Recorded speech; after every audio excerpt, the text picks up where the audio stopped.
Class 9 এবার ইতিহাসের সমস্ত সাজটিভ পর্ব এবং উত্তর সহ দেখে রাখো। তো এটা এবছরে রিলিজ হওয়া বই।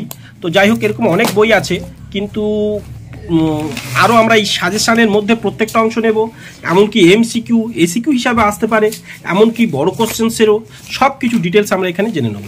তো এর ছাড়া যেটা প্রথম যেটা দেখবো, একটু প্রথম চ্যাপ্টার থেকে মোস্ট ইম্পর্টেন্ট যেগুলো এখানে একটু দেখে রাখো, যেগুলো সাধারণত এর বাইরে আসবে না, এবং আমি ইম্পর্টেন্ট কিছু প্রশ্ন তোমাদের একটু দেখাবো।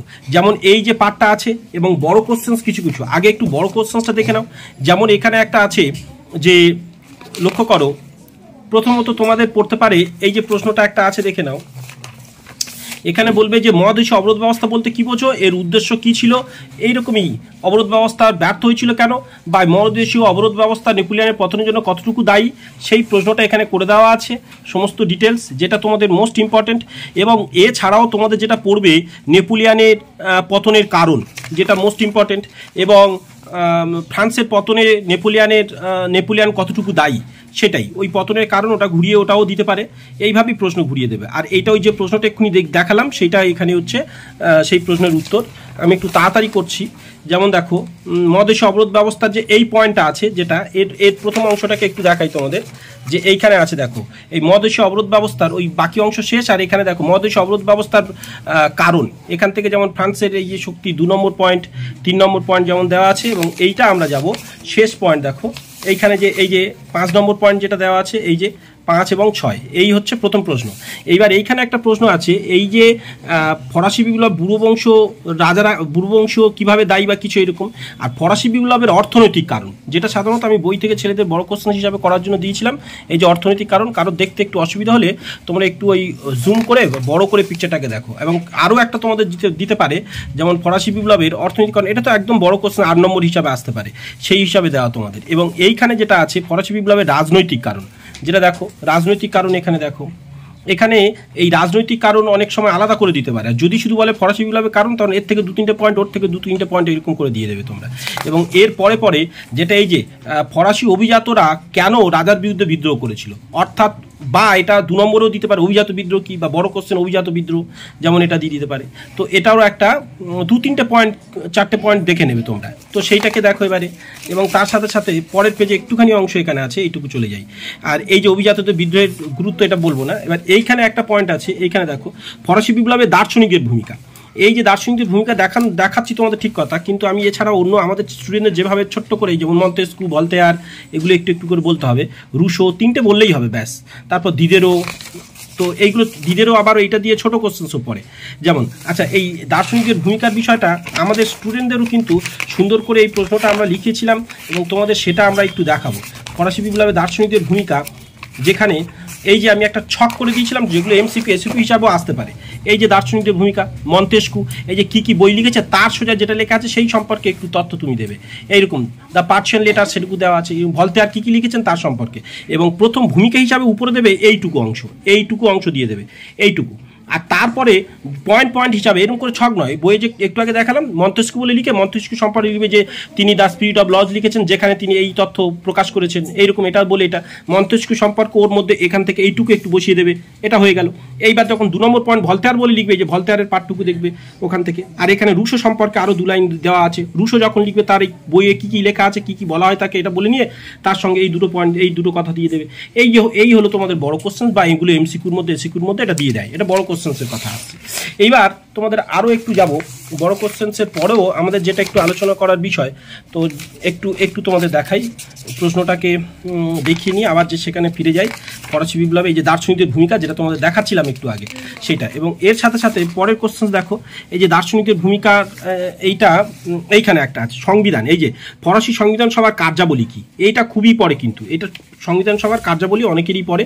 তো এইটা একটু আমি দিয়ে দিচ্ছি, কার্যাবলী 3-4টে পয়েন্ট দেখে রাখো একটু, আর একটু পজ করে থেমে দেখো, যেহেতু ভিডিওটা অনেক লং যাতে না হয় তার জন্য আমি একটু তাড়াতাড়ি করছি। আর বাংলা, ইংরাজি, অন্যান্য সাজটিভ পর্ব অলরেডি চ্যানেলে রেখেছি, আমার এই সেকেন্ড চ্যানেল academia.com-এ, এবং তোমরা চাইলে প্রথম চ্যানেলে চলে যেতে পারো যেখানে। আচ্ছা, এবার তারপরে কোশ্চেন্সটাকে একটু যাই। এখানে বলবো একটা প্রশ্ন আছে নেপোলিয়ানের পতনের কারণ, যেমন এইখানে এই প্রশ্ন পোড়ামাটি নীতি টিতিগুলো এইসবগুলো তো আমি এই যে রাশিয়ার অভিযান নেপোলিয়ানের পরাজয়ের কারণ ছিল, এইগুলো এত গুরুত্বপূর্ণ নয়, কিন্তু এইখানে নেপোলিয়ানের পতনের কারণ, এই যে নেপোলিয়ান কতটুকু দায়ী আর কি।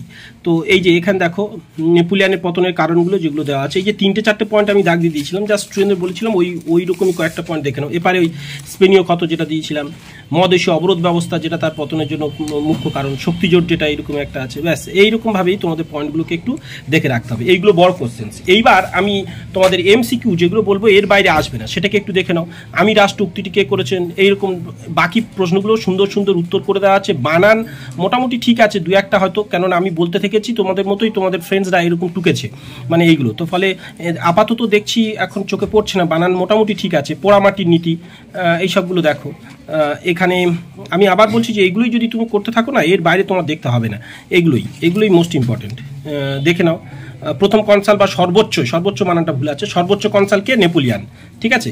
তো এবার তার পরের পেজে যাই। তো মাত্রই আমরা 80টার মতো প্রশ্নই রেখেছি, দেখে নাও।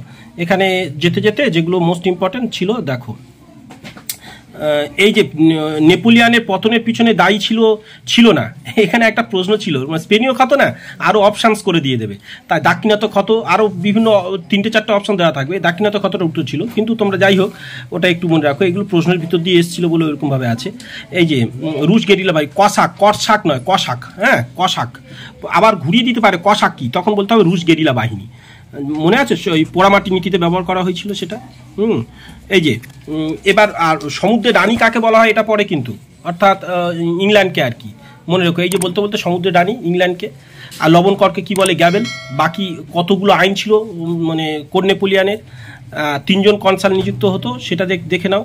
কত বছর অস্ট্রিয়ার প্রধানমন্ত্রী ছিলেন মেটারনিক, সেটা গ্যাবেল হলো লবণ কর। এই দুটো একইবার। এই যে 48টা প্রশ্ন, মাত্র 48টা প্রশ্ন। এবার দেখো এইখানে কিছু 2 নম্বর কোশ্চেন্স হিসাবে আসতে পারে, এইগুলো জাস্ট একটু ইম্পর্টেন্ট আমি করিয়েছি। এবং এছাড়া তোমরা কিন্তু অবশ্যই কি দেখবে জানো, আমি নোটসে দেখাচ্ছি সব, যেগুলো এছাড়া যেগুলো তোমরা দেখবে এগুলো 2 নম্বর হিসাবে একটু এগুলো আমি আমার স্টুডেন্টদের শুধু ওই 2 নম্বরের টিকা করিয়েছিলাম, সেই টিকার কত নম্বরের উত্তর দেওয়া আছে সেটা এখানে দেওয়া আছে।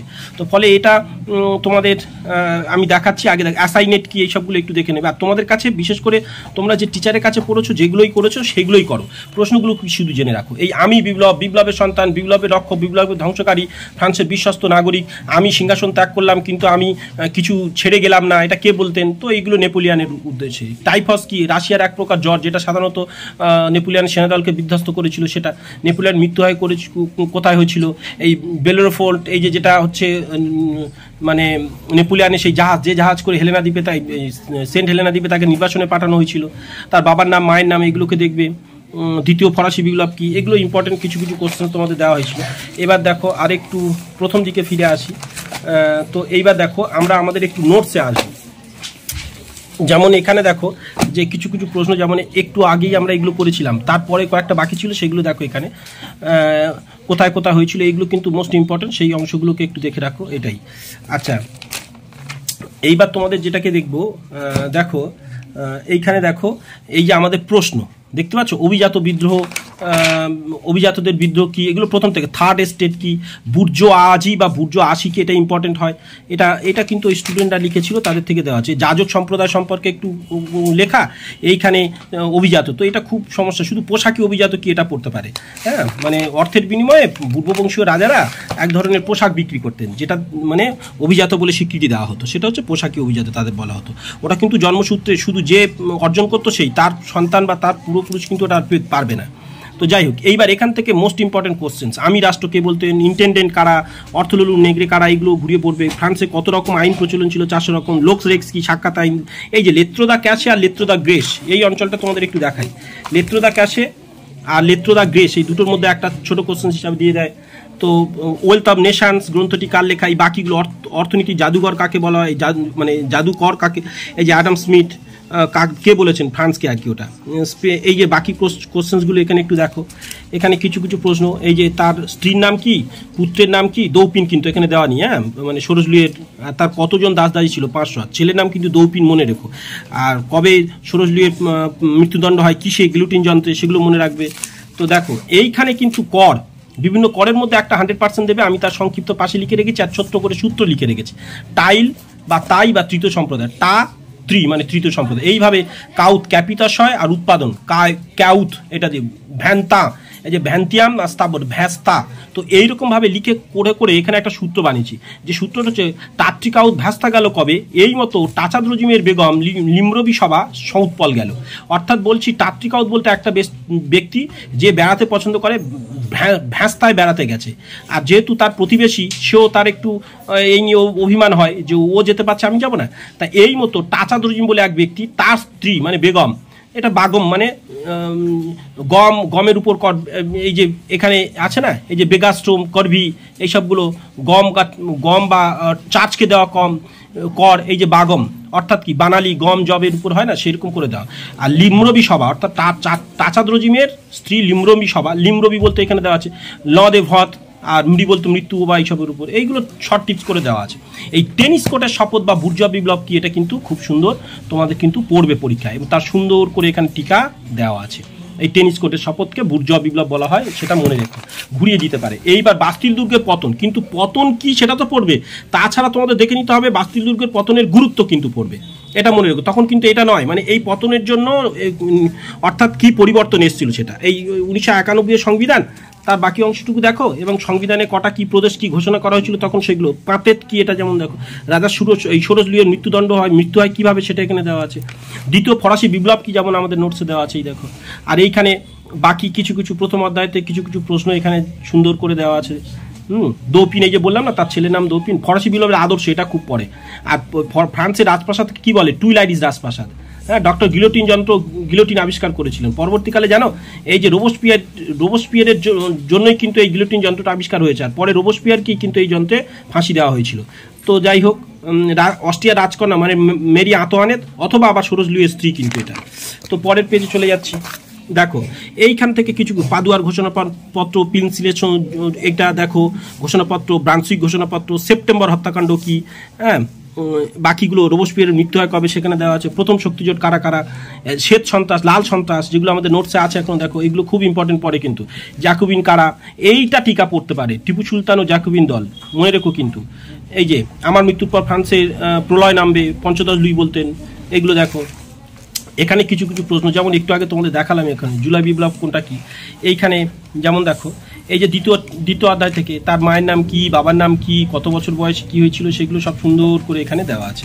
এবং এর সাথে সাথে তোমাদের যেটা বললাম এখানে দেখো কনসুলের শাসন ব্যবস্থা, 3 জন কনসাল ছিল, আর প্রথম কনসাল ছিল নেপোলিয়ান বা সর্বশ্রেষ্ঠ কনসাল, এটা কিন্তু পরীক্ষা পড়ে। নেপোলিয়ানের যুগ কি, ফরাসি জাতির সম্রাট কাকে বলা হয়, নেপোলিয়ানকে বলা হয়। আর এবার এইখানে কোড নেপোলিয়ান বা লেজিসলেটিভ ল বা নেপোলিয়ানের আইন সংহিতা কি, তার ছোট্ট করে এখানে দেওয়া আছে। এবং নেপোলিয়ানকে দ্বিতীয় জাস্টিনিয়ান বলা হয় কেন, সেই পার্টটুকু এখানে দেওয়া আছে। আর কোড নেপোলিয়ানের দুটি ত্রুটি এখানে দেওয়া আছে, এটা বড় কোশ্চেন হিসাবে 4 নম্বরের মধ্যেও দিয়ে দেয়। এইবার এখানে নেপোলিয়ান সম্পর্কে ডিটেলস কিছু করা ছিল, সেটা আবছা বলে বোঝা যাচ্ছে না, তাই আমি এখানে তোমাদের ওই পার্টগুলো ওখানে দেওয়া আছে, কোড নেপোলিয়ান কি সেগুলো, কিন্তু যেগুলো আমি তোমাদের দেখাবো এখানে আরও কিছু কিছু প্রশ্ন আছে কিন্তু খুব আবছা, আশা করি তোমরা দেখতে পাবে না এইগুলো। কিন্তু এইখানে এই জুনটা কি এটা মনে রাখতে হবে। আর এইখানে স্পেনীয় ক্ষত কি, এই পার্টটুকু একটু দেখো, স্পেনীয় ক্ষত এটা কিন্তু খুব ইম্পর্টেন্ট, স্পেনীয় ক্ষত কি এটা মনে রাখবে এইটা।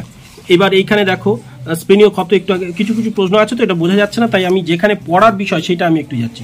এই ফাউন্টেন ব্লু সন্ধি কি সেটা দেখবে আর কি, ঠিক আছে।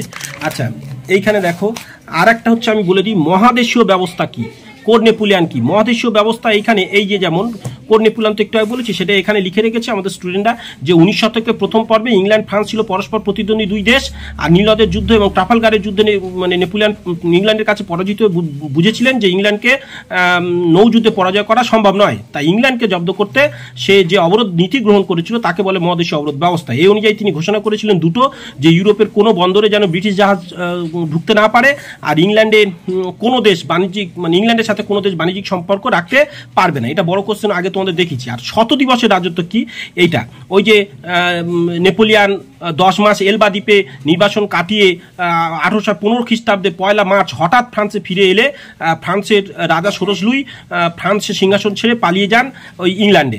আর নেপোলিয়ান তার বিদ্রোহী সেনাদলকে নিয়ে 1815 খ্রিস্টাব্দে এই যে 20 মার্চ আবার তিনি উপস্থিত হন ওই প্যারিস শহরে, ফ্রান্সের প্যারিস শহরে। তিনি সেই সময় নিজেকে ফ্রান্সের সম্রাট বলে ঘোষণা করেছিলেন এবং 20 মার্চ থেকে 29 জুন এই 100 দিন তিনি যে রাজত্ব করেছিলেন তাকে শত দিবসের রাজত্ব বলা হয়। আর ওয়াটারলুর যুদ্ধ এইটুকু দেখে নাও। এবার দেখো তো এইগুলো তোমরা একটু তোমাদের এর থেকে দেখে নিও। এইবার এখানে পোড়ামাটির নীতি যেটা মোস্ট ইম্পর্টেন্ট, এখানে লক্ষ্য করো, এখানে আমাদের স্টুডেন্টরা লিখে নিয়েছে এটা পোড়ামাটির নীতি। এবং বাকি এখানে তৃতীয় অধ্যায় বলে আর এখানে যাচ্ছি না আমরা, এগুলো হচ্ছে মোস্ট ইম্পর্টেন্ট। এখানে কিছু কিছু এবারে আমাদের অন্যান্য অধ্যায়ের প্রশ্ন এখানে আছে যেটা তোমাদের একটু দেখাবো, একটু ওয়েট করো। এই যেমন সন্ত্রাসের রাজত্ব কি, যেটা মোস্ট ইম্পর্টেন্ট পড়ার চান্স, এবং বলবে কি অসিয়া রেজিম, শাঁকুলত কি, এগুলো তোমাদের দিতে পারে। যেমন এই যে শাঁকুলত কি, ঠিক আছে। আর এখানে বলবে টিপু সুলতান জাকুবিন দল, ছোট্ট করে লেখানো আছে, যেটা এগুলো তোমরা লক্ষ্য করো। তো এই হলো ইতিহাস। আর এইখানে তোমাদের প্রচুর ডিটেল সুন্দর সুন্দর কোশ্চেন্স আছে, যার থেকে আমি পুরো চার্ট করে করে এখান থেকে এই প্রশ্ন একটু আগেই সব তোমাদের এইগুলো দেখালাম যেখানে। এবং এখানে তোমাদের মোস্ট ইম্পর্টেন্ট কিছু আরও যেগুলো একটু ঘুরিয়ে জটিল দিতে পারে যেগুলো, সেগুলো এখানে দিয়েছি। এই যে লেত্রতা ক্যাসে টেনিস করে সব বুর্জাবিগুলো শাঁকুলোতে এখানে দেখো, প্রত্যেকটা এখানে একটু আগেই তোমাদের দেখিয়েছি। তো চলো এইগুলোই তোমরা প্র্যাকটিস করতে থাকো, ছোটো কোশ্চেন হিসাবে সব বিভিন্ন রকমের আসতে পারে এইগুলো। তো বেস্ট অফ লাক, সাথে থাকো। আর বড় কোশ্চেনের চার্ট তোমাদের দেখিয়েছি। বড় কোশ্চেন হিসাবে যদি করতে চাও ফ্রান্সে ওই যে দার্শনিকদের ভূমিকা, অর্থাৎ ফরাসি বিপ্লবের দার্শনিকদের ভূমিকা, আর নেপোলিয়ানের পতনের কারণ, আর তুমি দিতে পারেও আরেকটা ধরো যেটা বললাম ওই মহাদেশীয় অবরোধ ব্যবস্থা, বা কোন নেপোলিয়ান ত্রুটি, এগুলো জুড়ে বড় কোশ্চেন হিসাবে দিতে পারে। আর এবারে ওই যে এখানে যে প্রশ্নগুলো তোমাদের বড় কোশ্চেন হিসাবে রেখেছি একটু দেখে নাও। তো চলো বেস্ট অফ লাক, সাথে থাকো।